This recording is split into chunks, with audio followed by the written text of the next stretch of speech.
ఏపీలో litre petrol వారికి 55 రూపాయలకి దొరకబోతోందంటే నిజమనే చెప్పాలి. ఏపీలో కూటమి సర్కార్ సంచలన నిర్ణయం తీసుకుంది. పెట్రోల్ డీజిల్పై భారీ సబ్సిడీ ప్రకటించింది. ఒకవైపు ఇంధన రేట్లు పెరుగుతుంటే ఏపీలో కూటమి సర్కార్ ఎందుకు తగ్గిస్తుంది అనే ప్రశ్న రావచ్చు.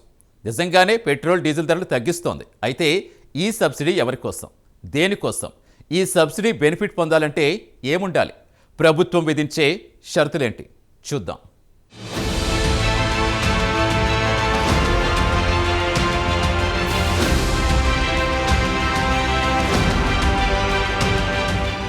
ఏపీలో పెట్రోల్ డీజిల్ ధరలు తగ్గించాలని కూటమి ప్రభుత్వం సంచలన నిర్ణయం తీసుకుంది. ఒక పక్క పెట్రోల్ డీజిల్ ధరలు భారీగా పెరుగుతున్నాయి. ఎన్నికల సమయంలో ధరలు తగ్గించినప్పటికీ మరలా పెరుగుతున్నాయి. ఇంకా భారీగా పెరిగి ప్రజలకు భారంగా మారనున్నాయి. ఈ నేపథ్యంలో ఆంధ్రప్రదేశ్ ప్రభుత్వం గుడ్ న్యూస్ చెప్పింది. వాహనదారులకు అదిరిపోయే వార్త అందించింది. ఈ ప్రకటన వల్ల ఎంతో మందికి ఉపశమనం లభించనుంది. సబ్సిడీపై పెట్రోల్ డీజిల్ను అందించేందుకు ఏపీ సర్కార్ ప్లాన్ చేస్తోంది. లీటర్ పెట్రోల్ డీజిల్ కేవలం 55 రూపాయలకే అందించనున్నట్లు ప్రకటించింది.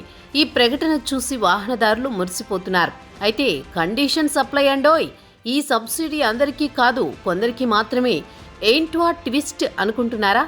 అసలు ట్విస్ట్ ఇక్కడే ఉంది. ఈ బెనిఫిట్స్ కేవలం దివ్యాంగులకు మాత్రమే అందజేయనున్నారు. వాళ్లకు మాత్రమే తక్కువ ధరకే పెట్రోల్ డీజిల్ లభిస్తుంది. అయితే తక్కువ ధరకు పెట్రోల్ డీజిల్ పొందాలంటే ఏం చేయాలనేది ఇప్పుడు ప్రశ్నగా మారుతోంది.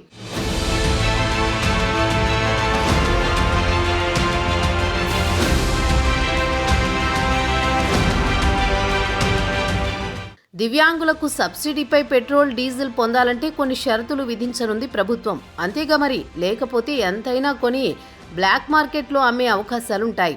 దివ్యాంగులైనా తక్కువ రేటుకు పెట్రోల్ డీజిల్ వస్తుందంటే దాన్ని మిస్యూజ్ చేసే అవకాశాలు ఉంటాయి. అందుకే ఈ పథకానికి కొన్ని నిబంధనలు విధించనుంది. ఆయా జిల్లాల్లోని దివ్యాంగులు సబ్సిడీపై పెట్రోల్ డీజిల్ పొందాలంటే వాళ్లు స్వయంగా ఉపాధి పొందుతుండాలి. లేదంటే ప్రైవేట్ ఉద్యోగం చేసుకుంటున్న వారు మాత్రమే ఈ ప్రయోజనం పొందే అవకాశం ఉంది. ఇందుకు సంబంధించి సాంఘిక సంక్షేమ శాఖ కార్యాలయంలో అప్లై చేసుకోవాలి. పెట్రోల్ డీజిల్పై సబ్సిడీ పొందాలంటే ముందు అప్లై చేసుకున్న తర్వాత పరిశీలించి సంబంధిత లబ్ధిదారులకు అర్హతలు ఉన్నాయా లేవా అనేది అధికారులు నిర్ణయిస్తారు. పైగా 3 చక్రాల మోటార్ వాహనం కలిగి ఉన్న దివ్యాంగులు మాత్రమే ఈ బెనిఫిట్స్ పొందే అవకాశం ఉంది. వాళ్లకు పెట్రోల్ డీజిల్ ధరపై 50% సబ్సిడీ లభిస్తుంది. ఈ సబ్సిడీ పథకం అమలు కోసం రాష్ట్ర వ్యాప్తంగా 26 జిల్లాల్లో 26 లక్షలు కేటాయించినట్లు తెలుస్తోంది.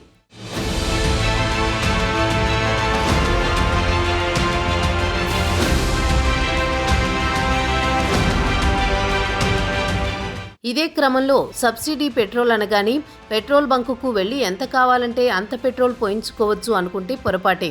క్యాన్లు తీసుకువెళ్లి నింపుకోవచ్చు అనుకుంటే కుదరదు. ప్రభుత్వం ఈ సబ్సిడీ మొత్తాన్ని లబ్ధిదారుల ఖాతాలో జమ చేస్తుంది. అయితే ఈ సబ్సిడీపై కూడా కాలపరిమితి అనేది ఉంటుంది. 2HP వాహనం అయితే నెలకు 15 లీటర్ల వరకు సబ్సిడీ పొందే అవకాశం ఉంటుంది. అంతకంటే ఎక్కువ సామర్థ్యం ఉన్న వాహనం అయితే నెలకు 25 లీటర్ల వరకు మాత్రమే రాయితీ పొందేందుకు అవకాశం ఉంటుంది.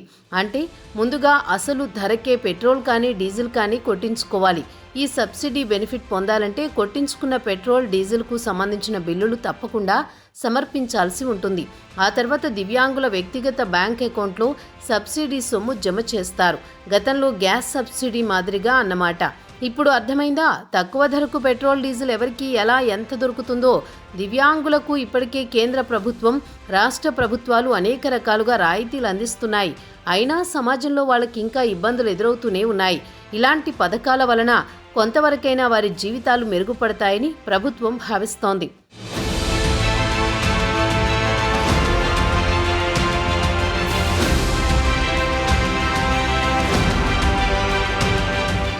ఏపీలో కూటమి చేపడుతున్న ఈ వినూత్న పథకంపై సర్వత్రా ఆసక్తి నెలకొంది. మిగతా రాష్ట్రాలు కూడా దీనిపై దృష్టి సారించే అవకాశం ఉందని రాజకీయ విశ్లేషకులు చెబుతున్నారు. దివ్యాంగులకు ఎంత చేసినా తక్కువే. రైళ్లలోనూ బస్సుల్లోనూ సీట్ల విషయంలోనూ వారికి ఇప్పటికే రిజర్వేషన్ కల్పిస్తున్నారు. మరోవైపు ప్రభుత్వం ఉద్యోగాలలో ఎటూ రిజర్వేషన్ ఉంది. పైగా ఏపీ ప్రభుత్వం దివ్యాంగులకు నెలకు 5,000 రూపాయల పింఛనిస్తోంది. వేడి నీళ్లకు చన్నీళ్లు తోడైనట్లిప్పుడు ఈ పథకంతో దివ్యాంగులకు కొంత ఊరట లభిస్తుందని నిపుణులు అంటున్నారు. చూడాలి మరి ఈ పథకం ఎంత మేరకు ఉపయోగించుకుంటారో.